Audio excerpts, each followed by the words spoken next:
All right, we're going to take a look today at key features of quadratic functions.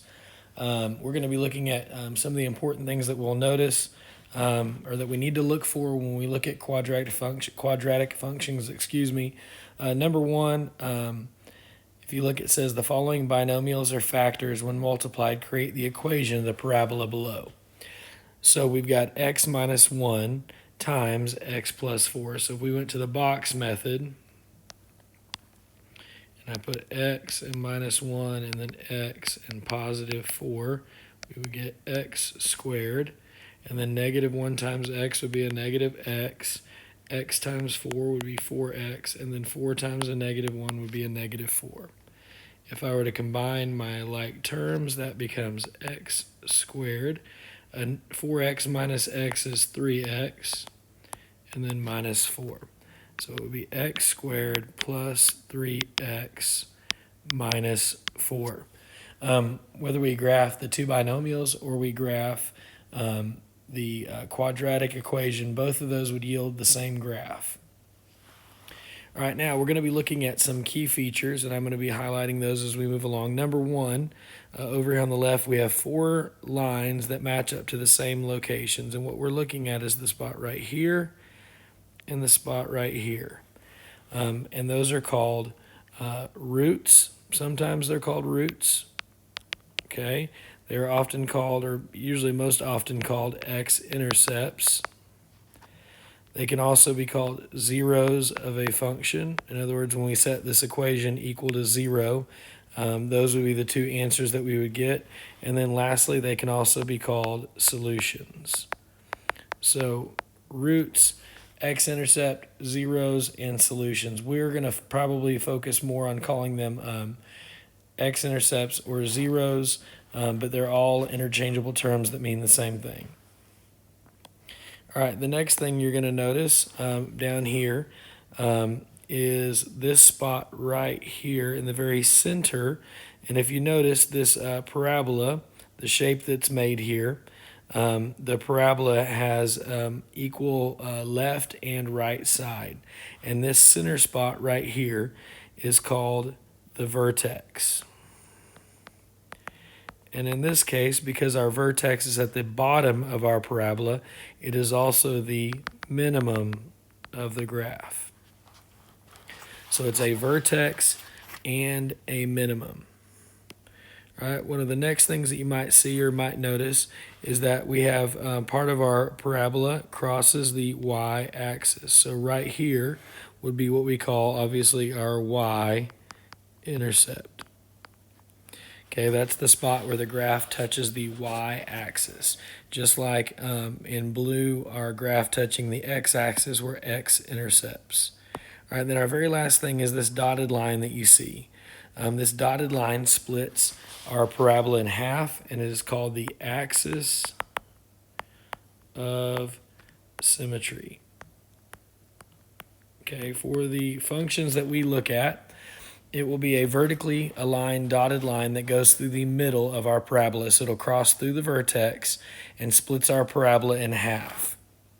So if you notice, from this dotted line to the left dot is the exact same distance from the dotted line to the right dot. That's how we know that our graph is symmetrical. Okay, so I want you to take a second and kind of look over those.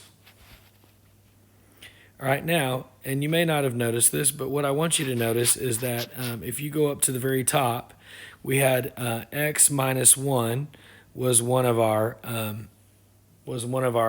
binomials. And then if you notice, the other one was x plus 4. And it says, what do you notice about the relationship between those binomials and the graph of the quadratic function? And what I want you to look at is I want you to look at those x-intercepts or those zeros. So if you notice, one of our zeros is 1. So one of our zeros is at 1, 0. And we get that by taking that x minus 1 and setting it equal to 0 and then solving for x. Our other x-intercept is at negative 4 and 0, and that can be found by taking x plus 4 equals 0. So whatever the number is in this binomial, x plus 4, the opposite of that is where the location is of the 0 in this case. And again, that's the reason that we call our x-intercepts zeros, because when we set the equation equal to 0, those are our solutions. Okay, so they are the solutions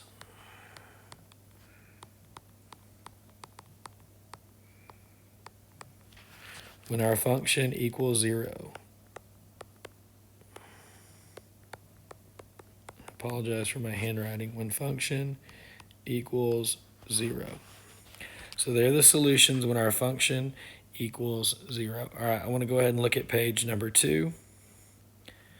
All right, on page number 2, we've got the same graph. I want you to take a second and see if you can fill in the information here.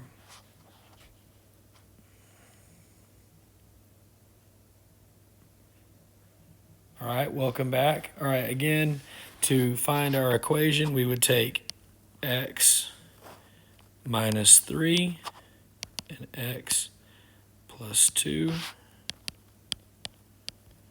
And then we would solve. So x times x is x squared. X times a negative 3 is a negative 3x. X times 2 is 2x. And negative 3 times 2 is a negative 6. So when I combine, that would be x squared. It would be minus x and minus 6. All right, now the interesting part here is this little part, and you may not have noticed it, but that negative, excuse me, out front is going to change the entire complexion of our equation. So we would have to multiply that answer we just got by a negative. So it becomes negative x squared plus x and plus 6. That's the equivalent quadratic equation. All right, now going back to naming again, if we look on the left, again, we had our roots, our x-intercepts, our zeros, and our solution. Hopefully you got all those marked in. All right, again, this time at the top, we have our vertex at the top, but this time our vertex is a maximum because that vertex is the single highest point on the graph. Therefore, that makes it a maximum.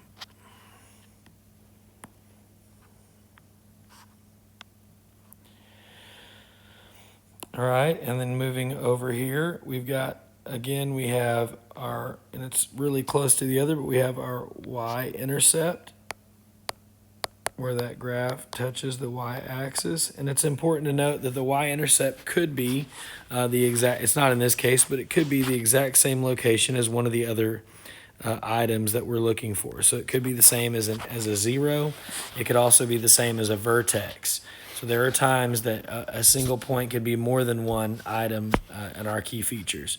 And then lastly, again, our dotted line is our axis of symmetry, splitting that graph perfectly in half from the left side to the right side. All right, again, if you look, if we did x minus 3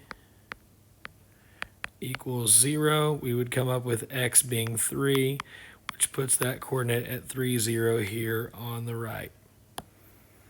If we took our second binomial of x plus 2, we set it equal to 0, that would give us x equals a negative 2, which would relate to that point right there.